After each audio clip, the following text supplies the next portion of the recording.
আমি দেশের জন্য, আমার বাবা মার জন্য, সবার জন্য বোঝা হয়ে গেছি। যে কর্তৃপক্ষের যদি তার কি ভেরিফিকেশন করলো, কিসের ভিত্তিতে আমাকে এখান থেকে বাদ দেওয়া হলো? আসলে এটা এই বৈষম্যহীন বাংলাদেশে এটা মেনে নেওয়া যায় না। মানে মাথার উপরে আকাশ ভেঙে পড়ার সমান। আমার স্বপ্ন ছিল আমি বিসিএস ক্যাডার হব, তো এই হিসেবে আমি পড়াশোনা করছিলাম। আনফর্চুনেটলি 45 বিসিএস আমি কোয়ালিফাই করতে পারি নাই।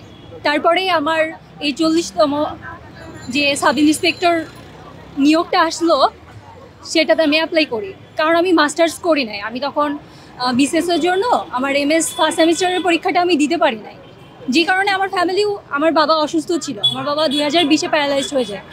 আমার বাবা একমাত্র আর্নিং মেম্বার ছিল, তো সেক্ষেত্রে আমার দিদি আমার সাপোর্ট দিত। লেখাপড়ার খরচ সম্পূর্ণ দিদি স্টিল নাও এখনও আমাকে দেয়। এমন অবস্থায় অবশ্যই আমাকে কিছু করতে হবে, সেজন্য আমি এই পরীক্ষা দিই। আমার জবটা হয়েও যায়, কিন্তু আমার এই জবটা পেতে যে টাকা দেওয়া লাগবে, এই টাকাটা দেওয়ার মতো আমার বাবার সামর্থ্য ছিল না। যদি থাকতো তাহলে আমার বিয়ে দিয়ে দিতে পারতো। তো আমি সম্পূর্ণ ফেয়ারেই চাকরিটা পেয়েছিলাম মেধার ভিত্তিতে, এবং সাদাতে যাই একটা কঠিন লাইফ লিড করি, যেটা আমাকে প্রায় প্রতিদিনই কান্না করতাম যে এমন কষ্টের লাইফে আমি আসছি। আমি যে কোনো সময় মারা যেতে পারি, আমার মনে হয় আমি মরে গেলাম, কিন্তু তারপরেও দেখে আমি জীবিত আছি।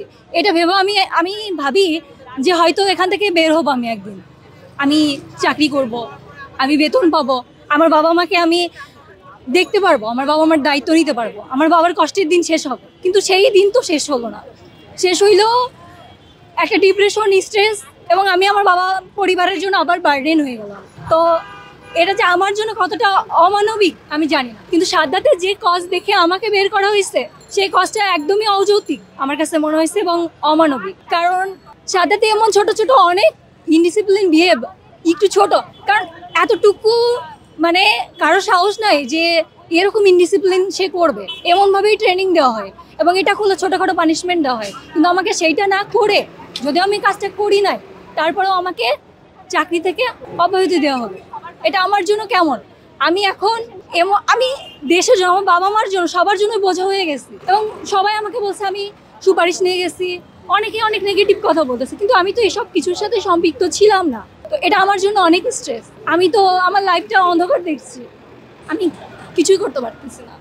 আমি একজন খুবই সাধারণ একজন শিক্ষার্থী। আমি বিশ্ববিদ্যালয়ে পড়েছি এবং আমি মাস্টার্স পাস করা একজন মেয়ে। আমি দীর্ঘ 5 বছর থেকে আমি চাকরির জন্য পড়াশোনা করছি, এবং আমি 2023 সাল থেকে, দেখুন, একটা সাব ইন্সপেক্টরের জার্নিটা শুরু হয় শুধু 1 বছর না, এটা দীর্ঘ একটা সময় থেকে শুরু হয়। আমি গত 2 বছর আমার এই চাকরির পিছনে ইনভেস্টমেন্ট, কারণ আমি একটা বছর এই চাকরির পিছনে দৌড়েছি। আপনারা জানেন যে এই চাকরি পেতে 11টি ধাপ পার করতে হয়, যেটা পার করতে আমার 1 বছর সময় লেগেছে। তারপর আমি চাকরিতে জয়েন করেছি, অর্থাৎ মানে আমি ট্রেনিংয়ে ছিলাম। আমি 1 বছর ট্রেনিং করেছি, আমার দুইটা বছর আমার নষ্ট হয়েছে। এরপর যদি আমাকে চাকরি থেকে আসলে অব্যাহতি দেওয়া হয়, সেটা খুবই দুঃখজনক, এটা আপনারা বুঝতে পারবেন। আর আমরা যারা সাদায় থাকি, আমরা কী পরিমাণ যে আমাদের কষ্ট, আমরা কষ্টের মধ্যে দিয়ে গেছি, আমাদের গায়ের রক্ত আমরা জল করে আমরা এই ট্রেনিং করছি। তারপর যদি আমাদের শুনতে হয় যে আমরা শৃঙ্খলা ভঙ্গের দায়ে আমাদের অব্যাহতি দেওয়া হয়েছে, কিন্তু আমরা 11 মাস ট্রেনিংয়ের পর 12 মাসে এসে আমরা কী এমন করলাম যে শৃঙ্খলা ভঙ্গ করছি? এখন যদি কর্তৃপক্ষের একাডেমি যদি এটাও মনে হয় যে আমরা শৃঙ্খলা ভঙ্গ করেছি, তাহলে আমাদেরকে সর্বোচ্চ তারা পানিশমেন্ট দেবে, কিন্তু সেই পানিশমেন্ট না দিয়ে আমাদের এত সিলি কারণে কেন আমাদেরকে অব্যাহতি দেওয়া হলো? এরপর দেখেন যে দুইটা মাসের আমরা ছিলাম, আমাদেরকে তো 2টা মাস থেকে অব্যাহতি দেওয়া হয়েছে। এই 2 মাস আমরা যেটার মধ্যে দিয়ে গেছি সেটা হচ্ছে অবর্ণনীয়। এত পরিমাণ কষ্ট যে আমার বাসায় আমি কীভাবে থাকি, আমি একবার বাসায় যাই, আমার একবার বোনের বাসায় আসি, একবার ঢাকায় ঘুরতেছি, কোথায় যাচ্ছি আমার কোনো ঠিক নেই। আমার নিজের ব্রেন কাজ করে না যে আমাকে কেন বাদ দেওয়া হলো। আমি জানি না যে আমাকে কেন বাদ দেওয়া হলো। প্রত্যেকটা জায়গা থেকে আমার বাবা মাকে প্রশ্ন করা হয়, আপনার মেয়েকে কেন চাকরি থেকে বাদ দেওয়া হয়েছে? কিছু কি করে নাকি? পলিটিক্স করতো? কি করতো? কিন্তু আসলে তো আমার যদি কেউ বিশ্ববিদ্যালয়ে খোঁজ নেয় বা আমার পারিবারিকভাবে খোঁজ নেয়, আমার মামা, চাচা, নানা বা আমার মামা, মাসি, কেউ এটার সাথে কোনোভাবেই জড়িত ছিল না। কোনো রাজনীতিতে আমরা নেই। কর্তৃপক্ষ দেখুক, আমি তো চাই যে কর্তৃপক্ষের যদি তার কি ভেরিফিকেশন করলো, কিসের ভিত্তিতে আমাকে এখান থেকে বাদ দেওয়া হলো, আমার প্রশ্ন হচ্ছে এটা। আর যে 2টা মাস আমাদের গেছে, এত পরিমাণ কষ্ট, এটা তো আপনারা সবাইকে দেখতে পাচ্ছেন, না হলে আমরা এই জায়গায় আজকে রাস্তায় এসে বসে পড়তাম না। আমার নাম মোহাম্মদ রাশেদ খান। আমরা 4 ভাই 1 বোন। আমরা 5 ভাই বোনই পড়াশোনা করি। মূলত আমার বোন এখন খুলনা ইউনিভার্সিটি কুয়েটে আইপি সাবজেক্ট পাইছে। আমার দ্বিতীয় ভাই, আমি আর আমার দ্বিতীয় ভাই মিলে সংসার আমাদের পরিবারটা চালাতাম।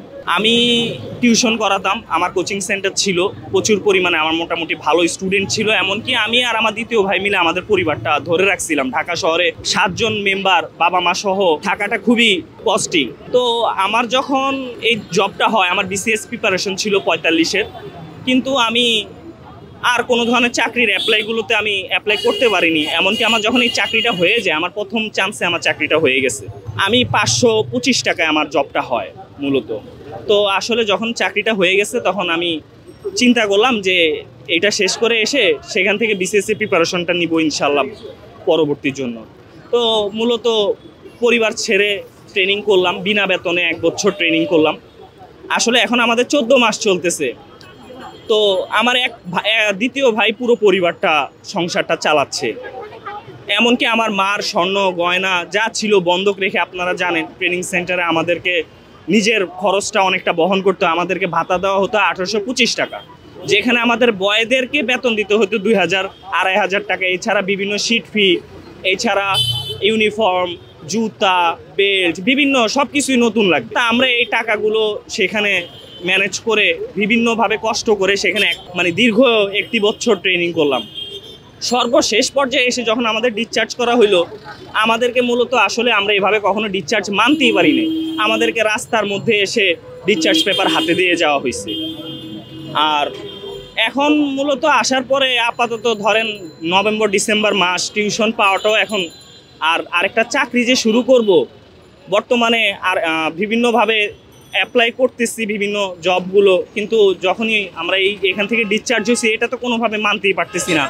এত লম্বা একটা সময় প্রশিক্ষণ করার পর যদি মাঠে ঠাই হয়ে দাঁড়িয়েছিলাম, বা ছোট্টখাটো অভিযোগ এনে, যেটা আমি নিজেও জানি না, আমাকে ডিসচার্জ করা হলো। কিন্তু আসলে এটা এই বৈষম্যহীন বাংলাদেশে এটা মেনে নেওয়া যায় না। মোহাম্মদ মাসুদ রানা, 40তম সাব ইন্সপেক্টর ব্যাচ থেকে মাত্র ট্রেনিং, মৌলিক প্রশিক্ষণের মাত্র 12 দিন পূর্বে ট্রেনিং থেকে অব্যাহতি পেয়েছি, আমাকে চাকরিচ্যুত করা হয়েছে। তো এই বৈষম্যহীন বাংলাদেশে এই এত বড় একটা বৈষম্যের শিকার, যেখানে মৌলিক প্রশিক্ষণ নিতে হয় কোনো রকম, সাব ইন্সপেক্টর ব্যাচে কোনো রকম বেতনাদি ছাড়াই, যেখানে বাবা মা, আমার ফ্যামিলি, আমি কৃষক পরিবারের সন্তান, বাবা মা এত কষ্ট করে এই বিশ্ববিদ্যালয়ে পড়াশোনা শেষে একটা চাকরি হওয়ার পর 10ম গ্রেডে 2য় শ্রেণীর অফিসার হিসেবে চাকরি হওয়ার পর বাংলাদেশ পুলিশের সাব ইন্সপেক্টর পদে তারা একটা আশার আলো দেখেছিলেন। এত কষ্ট করে হলেও এই 1 বছর ট্রেনিং পিরিয়ড অবস্থায় বাসা থেকে খরচ চালিয়েছেন, যেহেতু আমাদের কোনো বেতনাদি থাকে না।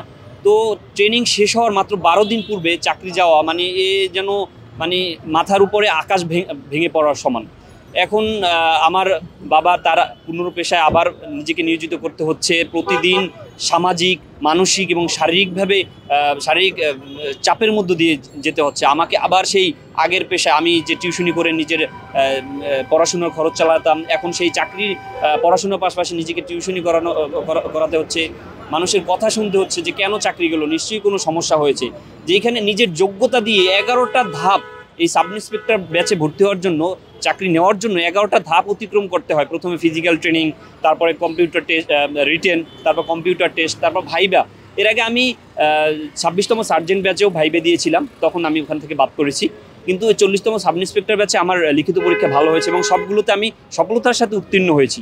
তো তখন এতগুলো ভেরিফিকেশন, এত তদন্ত হওয়ার পরেও, আমার চাকরিটা হওয়ার পরেও 1 বছর ট্রেনিং শেষ, মাত্র 12 দিন আগে আমার যেখানে পোস্টিং হওয়ার কথা, ট্রেনিং শেষ করে বাংলাদেশ পুলিশের বিভিন্ন ইউনিটে আমার জয়েন করে এখন চাকরি করার কথা, দেশ সেবায় নিজেকে নিয়োজিত রাখার কথা, সেখানে এখন মানুষের আমার বিভিন্ন কথা শুনতে হচ্ছে।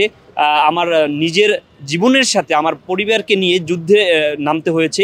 আবার আমার সেই টিউশনি করিয়ে নিজের জীবন যাপন করতে হচ্ছে। আমার বাবার সেই আবার কৃষির হাল ধরা লাগতেছে। তো এরকম নানান অর্থনৈতিক এবং মানসিক প্রেশারের মধ্য দিয়ে এখন যেতে হচ্ছে এই চাকরি। আমাদের নভেম্বরের 4 তারিখে 1 বছর ট্রেনিং শেষ করে জয়েন করার কথা যার ইউনিটে। সেই ক্ষেত্রে আমরা 13 দিন আগে ডিসচার্জ লেটার পেয়ে বাড়িতে চলে যাই। সেক্ষেত্রে আমাদেরকে নানা প্রশ্নের সম্মুখীন হতে হয়।